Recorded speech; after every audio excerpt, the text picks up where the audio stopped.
జై శ్రీరామ్. అనగనగా ఒక ఊరిలో 2 పిల్లులు ఉన్నవి. అవి చాలా స్నేహంగా ఉండేవి. ఒకరోజు ఆ 2 పిల్లులు రోడ్డు మీద నడుస్తూ ఉండగా వాటికి ఆకలేసింది. అవి అటు ఇటు చూసి ఒక ఇంటి దగ్గర వంటగది కిటికీ తీసి ఉండడం చూసి కిటికీలో నుంచి లోపలికి వచ్చాయి. అక్కడ బ్రెడ్ను చూసి అవి 2 చాలా సంతోషపడతాయి. ఈ రోజంతా మనకి ఈ ఆహారం సరిపోతుంది అని ఇద్దరు అనుకుంటాయి. అవి 2 నాకెక్కువ కావాలని గొడవ పడతాయి. అప్పుడు ఆ ఇంటి యజమాని వస్తారేమో అని భయపడి మనం బయటికి వెళ్ళి పంచుకుందామని ఆ 2 పిల్లులు అక్కడి నుంచి బయటికి వస్తాయి. ఆ 2 పిల్లులు రోడ్డు మీద బ్రెడ్ పెట్టి ఇప్పుడు మనం పంచుకుందామని అనుకుంటాయి.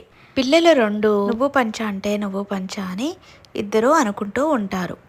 వాటికి అర్థం కాదు ఎలా పంచుకోవాలో.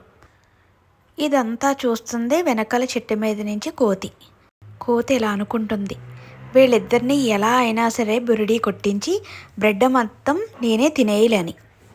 అప్పుడు వీళ్ళ దగ్గరికి వచ్చి, మిత్రులారా, ఈ బ్రెడ్ని నేను మీ ఇద్దరికి సమానంగా పంచుతాను. అప్పుడు వాళ్ళిద్దరూ సరే అలాగే మా ఇద్దరికి పంచు అని చెబుతారు.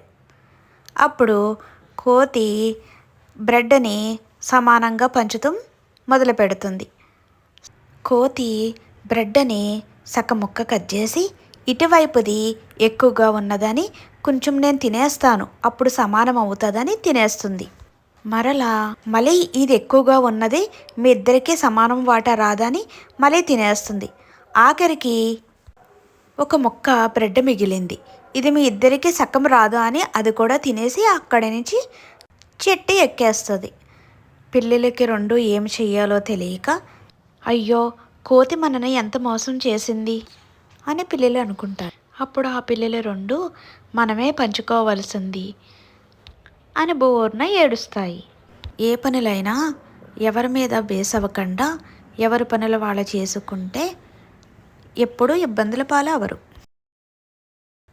నేను చెప్పిన కథలు మీకు నచ్చితే లైక్ చేయండి, షేర్ చేయండి, కామెంట్ చేయండి, సబ్స్క్రైబ్ చేద్దాం మర్చిపోకండి. శ్రీరామ రక్ష.